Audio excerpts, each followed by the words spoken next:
di Kuala di Al-Ustaz tak sama dengan di Hajjai. Di Hajjai tak sama macam di Istanbul.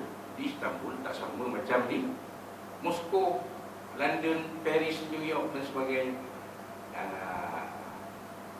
Tetapi ianya tetap fardu kifayah. Kan? Mengeluarkan produk-produk halal itu fardu kifayah. Kalau tak ada, buat usaha di masyarakat Islam di suatu tempat. Kan? Contohnya kalau kita ni berada di Houston, Texas contoh. Saya sebut nama kota Houston, Texas ni sebab adik perempuan saya di situ. Kehidupan dia sebagai seorang wanita muslimah yang berada di negara yang majoriti penduduknya bukan beragama Islam. Tapi ada orang Islam di situ, ada. Buktinya ialah ketika berlakunya perarakan pro-solidarity, pro-Palestin, ramai tuan orang Islam, ramai yang bukan Islam pun, ramai yang Islam pun ada, ramai tak? Di situ kita akan nampak kelompok-kelompok masyarakat Islam. Jadi di situ nampaklah fardu kifayah.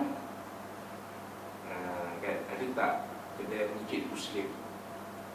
Ada tak kedai makan Muslim? Ada tak kedai lobi Muslim? Macam kita ni mungkin kita tak berapa nak nampak. Tapi kalau di negara semacam tu, keperluannya memang sangat tinggi. Dan akan kita nak pergi makan di kedai yang tidak ada makanan halal. Jadi kalau dah tak ada, macam mana?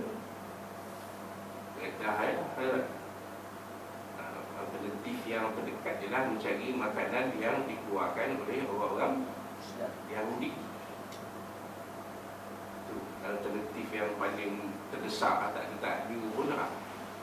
Cari ada tak kedai makanan Yahudi? Sebab takrifan halal mereka hampir sama dengan kita. Mereka kalau sembelih pun macam kita lah. Ada setengah ulama mengatakan halal makanan yang disembelih, daging yang disembelih oleh orang Yahudi, hukumnya halal.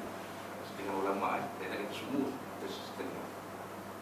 Kalau tak ada di kawasan kita tu, tak ada orang yang mengeluarkan makanan halal. Yang ada makanan dikeluarkan oleh orang-orang Yahudi. Macam mana? Pergi pasar yang sembelih daging semua Yahudi, nampak yang lain semua pelektok kan.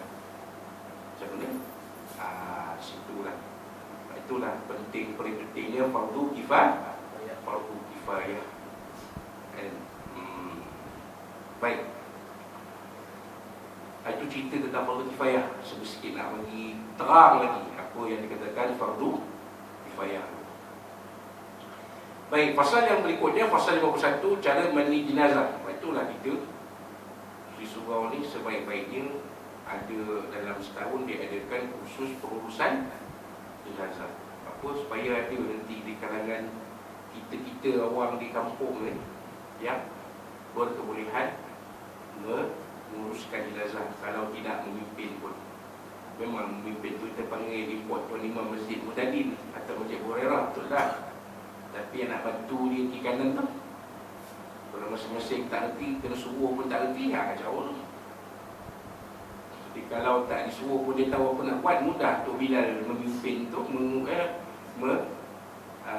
memberi arahan untuk pengurusan jenazah. Kita dah tahu dah apa nak buat. Kan? Baik. Cara mandi jenazah faslun. Fasal 1, saya mandi jenazah. Aqallul ghusli al-amimu bibadanihi ta'mimu badanihi bil ma'. Sekurang-kurang mandikan mayat adalah meratakan badan dengan air. Ini sekurang-kurang. Kalau keadaan teruk sangat macam jenazah kan, teruk sangat dah, ratakan badan dengan air cukup lah. Sebab terlalu ramai orang mati dalam satu masa. Ramai mati, ni mati, tu mati, budak mati, kucing pun mati. Dalam celah berguna butuh tu bukan orang yang mati, kucing pun mati. Contoh. Banyak, beratus-ratus, beribu-ribu, 20,000. Maka alhamdulillah adanya gencatan senjata. Bukan maksudnya Hamas kalah, tidak. Kita jangan baca bila kita senjata ni Hamas kalah ni Ustaz. Kita sokong Hamas pun kalah. Yang menang Israel, baik sokong Israel, nak kena tumbuk pun. Orang Malaysia ada lah kibar pada Israel, ke dalam pergi kan. Mungkin kefahaman dia tu jauh terpesong. Dia faham bila kita ada senjata dia, Hamas kalah, Israel menang. Jadi masa Israel menang, tak menang. Di pihak Israel pun banyak yang itu korban, banyak, sangat banyak. Cuma disembunyikan oleh media untuk memberi gambaran bahawa dalam peperangan Israel Hamas ini, Hamas ini kalah, Israel menang.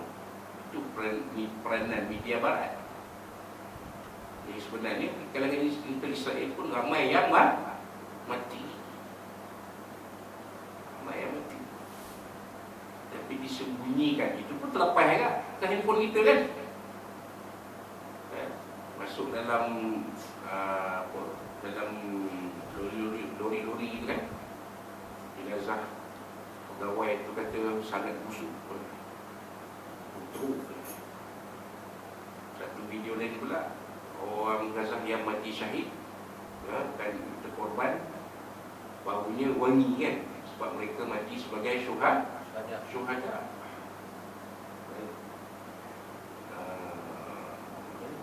Dan mereka bila menghadapan musibah tu tak mengeluh, tak menyalahkan takdir pun. Alhamdulillah, hasbunallah wa ni'mal wakil. Syukurlah Allah Ta'ala yang menjadi pembantu dan penolong kita. Tak apalah, kalau tak ada manusia nak bantu, Allah Ta'ala akan bantu. Memang itu terbukti. Kalau Israel meneruskan perang ini, mungkin mereka akan kehilangan lebih ramai tentera. Dan dikatakan ada tentera Amerika yang dikerah ke Israel untuk membantu tentera Israel. Walaupun benda ini disembunyikan oleh media barat. Katanya lah, kita tahu kan, kita tak ada sana.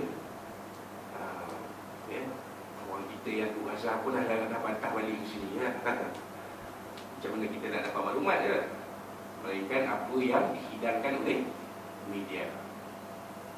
Baik. Wa akmaluhu ayyamsila saw'atai, mandi semula dengan mandikan kemaluan dan duburnya, wa yuzilal qadara min unfaihi, menghilangkan kotoran daripada hidungnya, wa ayyawdi'ahu, mengudukkannya, wa ayyadulka badanahu bisidri, menggosok badan dengan daun bidara, wa ayyusabbu al-ma' alaihi wa ayyasubbal ma'a alaihi salasan, dan menjurus air ke atas sebanyak 3 kali. Ini kita tahu lah. Siapa-siapa yang pernah ikut menguruskan mandikan jenazah ni faham kaedah itu. Jadi kita di sini memahami dia secara teorinya. Kalau praktikal tu memang dalam kursus jenazah tu lah, nanti tenaga pengajar akan tunjuk kita macam mana kaedahnya. Baik. Kemudian pasal ke-52, faslun aqallul kafari, sekurang-kurangnya kafan adalah thawbu ya'ummu, ialah sekalian kain yang membalut keseluruhan mayat. Macam kita tengok jenazah lah. Selain kain dia balut jenazah, bukannya sampai 5-6 kain, mana nak cari keadaan macam tu. Cukuplah. Jadi boleh balut mayat, boleh ke bumi. Kan? Wa akmaluhu lirrajuli thalathu lafaif, sebaik-baiknya yang sempurna untuk lelaki ialah 3 lapis. Walil mar'ah qamisun wa khimarun wa izarun wa lifafatan. Untuk perempuan pula selai pakaian, tudung, kain dan 2 lapis kapan.